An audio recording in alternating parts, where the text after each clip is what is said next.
दुकान पर बैठने से आय बढ़ती है, फैक्ट्री पर बैठने से आय बढ़ती है, ऑफिस में बैठने से आय बढ़ती है, ऑटो में रिक्शे को चलाने से आय बढ़ती है, बिजनेस में बैठने में आय बढ़ती है। पर 3-4 स्थान कुछ ऐसे हैं, 4 स्थान ऐसे हैं जहां पर आय भले बढ़े चाहे नहीं बढ़े पर उम्र बढ़ती है। वो 4 स्थान कौन से बताए हैं शिव पुराण में? पहले नंबर पर अपनी माता के पास बैठने से, अपने पिता के पास बैठने से, अपने गुरु के पास बैठने से और शिव महापुराण में बैठने से उम्र बढ़ती है। आय बड़ी की नहीं बड़ी पता नहीं, बूढ़ी माँ के चरणों में जाकर बैठोगे तो बुजुर्ग माँ तुमको धन देगी कि नहीं देगी, सोने की चेन देगी कि नहीं देगी, अंगूठी देगी कि नहीं देगी, वो प्रॉपर्टी मकान जमीन जायदाद में से हिस्सा देगी कि नहीं देगी। पर तुमने अगर बूढ़ी माँ की सेवा करी है, माँ के पास जाकर बैठे हो, वो धन भले ना दे पर तुम्हारे सिर पर अगर हाथ रख दिया तो उम्र जरूर बढ़ जाएगी, ये निश्चित है। पिता तुमको जमीन देगा कि नहीं देगा, पिता तुमको जागीर देगा कि नहीं देगा, पिता तुमको धन देगा कि नहीं देगा, पिता तुमको दौलत देगा कि नहीं देगा, पता नहीं। पर बुजुर्ग पिता के पास में जाकर बैठने से, बुजुर्ग पिता के पास में बैठकर उनका आशीर्वाद लेने से आय बढ़ी कि नहीं बढ़ी पता नहीं, पर उम्र जरूर बढ़ेगी। और आय के साथ में उम्र बढ़ाना जरूरी है, क्योंकि आय तो बढ़ जाएगी और मालूम पड़े उम्र नहीं बढ़ पाई तो फिर इसका भोग कौन करेगा? तुम कमा कमा के मर गए और फोटो टंग गया, क्या मतलब का?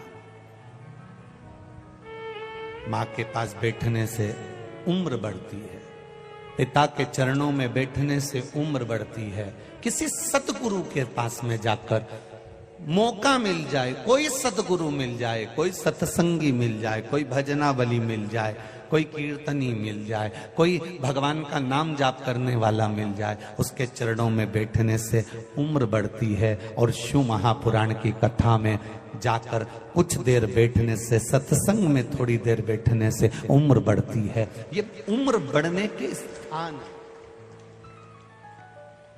ये उम्र बढ़ने की जगह है। यहां पर उम्र बढ़ रही है, यहां उम्र घट नहीं रही है, बढ़ रही है। ये स्थान है उम्र बढ़ने के महाराज, जहां पर उम्र बढ़ती है।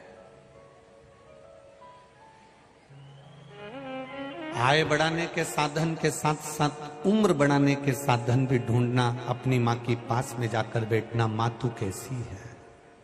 तुझे दुख तो नहीं है, तुझे कष्ट तो नहीं, रिटर्न नहीं आ रहा है बाबू, दुख तो नहीं है, कष्ट तो नहीं है, तकलीफ तो नहीं है।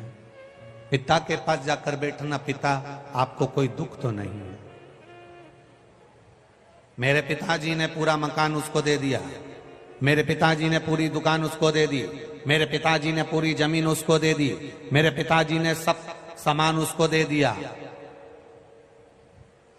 पिताजी ने जिसको जमीन दी, मकान दिया, दुकान दी, जमीन जायदाद जिसको दी, दे देन दो।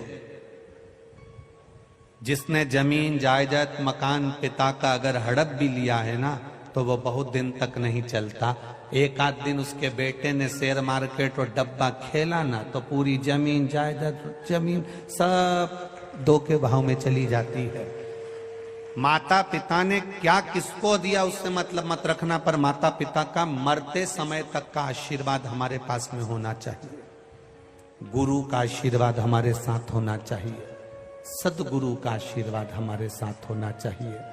और शिव महापुराण की कथा में कोई तुमसे पूछे वहां जाने से क्या मिलेगा, कितनी धूप पड़ रही है कड़कड़ाती हुई। आज उज्जैन नगर में कम से कम 8 से 10 लाख लोग पूरी इस कथा के अंदर विराजमान। पूरे उज्जैन की ये बरनागर रोड, क्या पूरी रोडें, पूरी गाड़ियां, बसें सब भरी पड़ी हुई है। रेलवे स्टेशन पर भी पांव रखने की जगह नहीं है। माँ छिपरा का जब स्नान लोग सुबह कर रहे हैं तो ऐसा लगता है जैसे कुंभ का स्नान कर रहे हैं। सहजता नहीं है, सरलता नहीं है।